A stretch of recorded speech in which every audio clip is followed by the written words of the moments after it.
এই বিশ্বকাপে মরক্কো নামে একটি দেশ খেলতেছেন বিশ্বকাপ খেলা।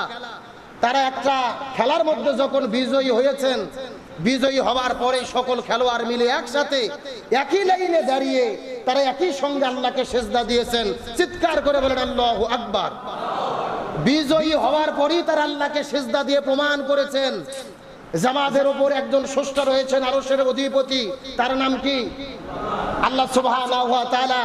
আর কোরআনুল কারীমের মধ্যে আল্লাহ তাআলা বলেন, যখন কোন ইমানদার মুসলমানরা বিজয়ী হবে, বিজয়ী হওয়ার পরে নাচানাচি নয়, গান বাজনা নয়, ঢোল তবলা নয়, ফাসাব্বিহ বিহামদি রাব্বিকা ওয়াস্তাগফির, সর্ব অবস্থায় বিজয়ী হওয়ার পরে ইস্তিগফার এবং সিজদা করতে হবে কাকে?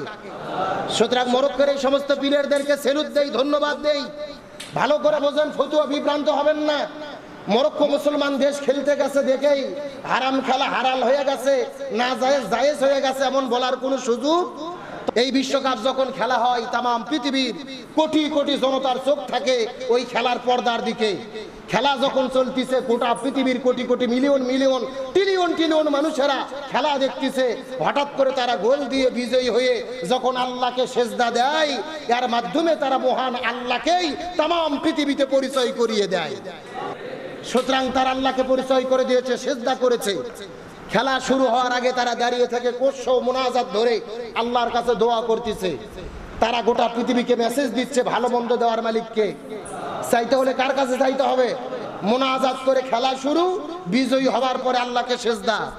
এই মরক্কোর কয়েকটা প্লেয়ার বিজয়ী হওয়ার পরে গ্যালারিতে মা খেলা দেখতেছিলেন। বিজয়ী হওয়ার পরে এক দৌড়ে গিয়ে মাকে জড়িয়ে ধরেছে। মা তাদের কপালের মধ্যে চুমু দিচ্ছেন, বুকে জড়িয়ে আদর করছেন, মহব্বত করছেন। একটা সন্তানের প্রতি মায়ের কত মহব্বত, ভালোবাসা, এটাও প্রমাণ হয়ে গেল। একজন মুসলিম যুবক তার মাকে কত ভক্তি করে, ভালোবাসে, শ্রদ্ধা করে, এটাও জাতির কাছে তারা ফুটিয়ে তুলেছে। সুতরাং আমরা ভালোকে ভালো বলি, কালোকে কালো বলি। তারা যে ভালো কাজগুলো করেছে এগুলো অবশ্যই প্রশংসা পাওয়ার দাবি রাখে।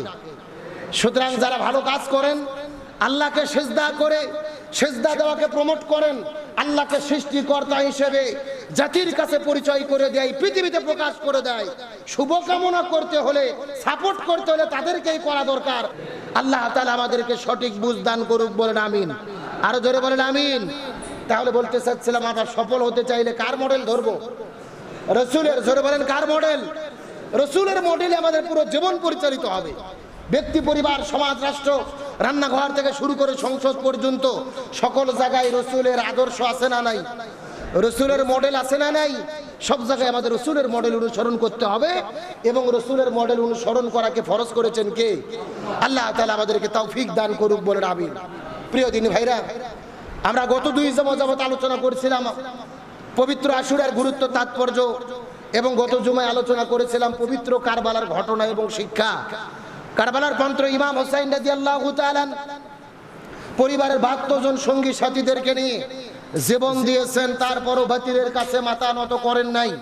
আর কারবালা আমাদেরকে শিক্ষা দিয়েছে হক এবং বাতিলের দ্বন্দ্ব, হকের পক্ষে কিভাবে টিকে থাকতে হয়। আর আমি আপনাদের আলোচনা করেছিলাম গত জুমায়, কারবালা কোনো জায়গার নাম নয়।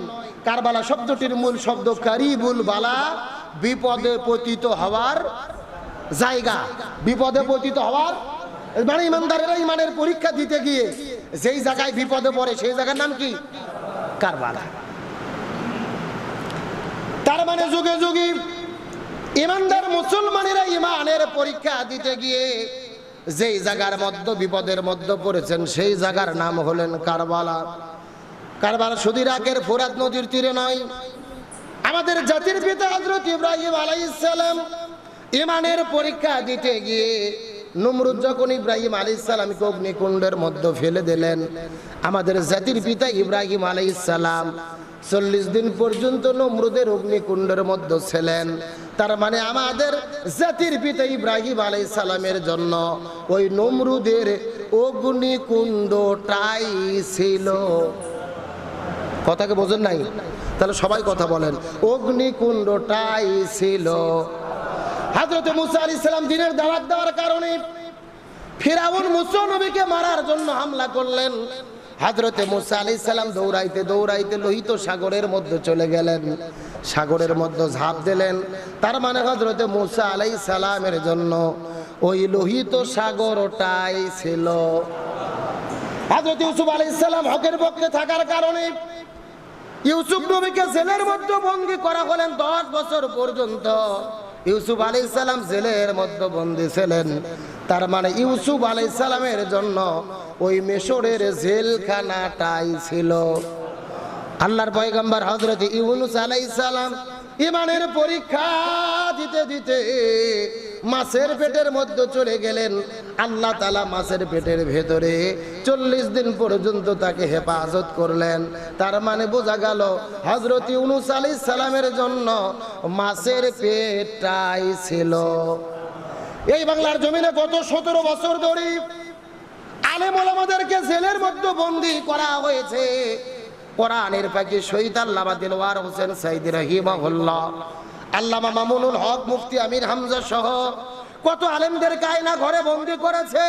কাউকে বা ফাঁসির দড়িতে ঝুলিয়ে এই দুনিয়ার মধ্য থেকে বিদায় করে দিয়েছে। ওই জুলাই আর আগস্ট মাসের ভেতরে 1700 ছাত্র জনতাকে তারা গুলি করে হত্যা করেছে। তার মানে গত 17 বছরে এই বাংলাদেশে ইমানদার মুসলমানদের জন্য ছিল। এ জোরে বলেন, কারবালা শুধু ইরাকের ফুরাত নদীর তীরে? কারবালা বাংলাদেশই ছিল গত 17 বছর ইমানদার মুসলমানদের জন্য। কারবালা আপনি আমি তো বুঝবো না, আমরা তো তেলতেলা গোয়েন্দার ছিলাম, আমাদের কোনো বিপদ ছিল না। যারা জেলে মাসের পর মাস বন্দী ছিল, আয়না ঘরে বন্দী ছিল, তারা বুঝতে পেরেছে বাংলাদেশে কারবালা কাকে বলে। অথচ আমাদের জন্য দুঃখ পরিতাপের বিষয়, ওই হাসানুল ওয়াকিনু যিনি গণহত্যার সঙ্গে সরাসরি জড়িত, গত 2 দিন আগে তার বিরুদ্ধে রায় দেওয়া হলো। 6 জনকে হত্যা করার বিরুদ্ধে মানবতা বিরোধী মামলার রায়, তাকে সাজা দেওয়া হলো মাত্র 10 বছর জেল। কয় বছর? মানবতা বিরোধী অপরাধে মতিউর রহমান নিজামী, আব্দুল কাদের মোল্লা, সালাউদ্দিন কাদের, শাখা চৌধুরী, এই সমস্ত সোনার মানুষদেরকে মিথ্যা মামলা সাজাইয়া নাটক করে জুডিশিয়াল কেলেঙ্কারির মাধ্যমে ফাঁসির দড়িতে ঝুলাইয়া বিদায় করা হলো। আল্লামা সাইদিকে 4 বছর জেলে রেখে ইনজেকশনের সিরিজে বিষ ঢুকাইয়া হত্যা করা হলো। আর হাসানুল ওয়াকিনু প্রকাশ্য হত্যার সাথে জড়িত, তাকে মাত্র 10 বছরের সাজা দেওয়া হলো। এগুলো বিচারের নামে হাসি ঠাট্টা তামাশা ছাড়া কিছু হতে পারে না। একই মানবতা বিরোধী মামলা, একই ট্রাইব্যুনাল, নিরপরাধ মানুষের হয় ফাঁসি আর হাসানুল ওয়াকিনুর হয় 10 বছরের জেল। এগুলো কি সঠিক বিচার হচ্ছে? হাসানুল ওয়াকিনু 5ই আগস্টের 3 দিন আগে স্বৈরাচার হাসিনাকে ফোন দিয়ে বলেছিল, আপা আন্দোলন যে কোনো ভাবে দমাতে হবে, প্রয়োজনে হেলিকপ্টার থেকে গুলি ফেলান, বোমা মারেন, এই জামাত শিবির বিএনপি শেষ করে দেন।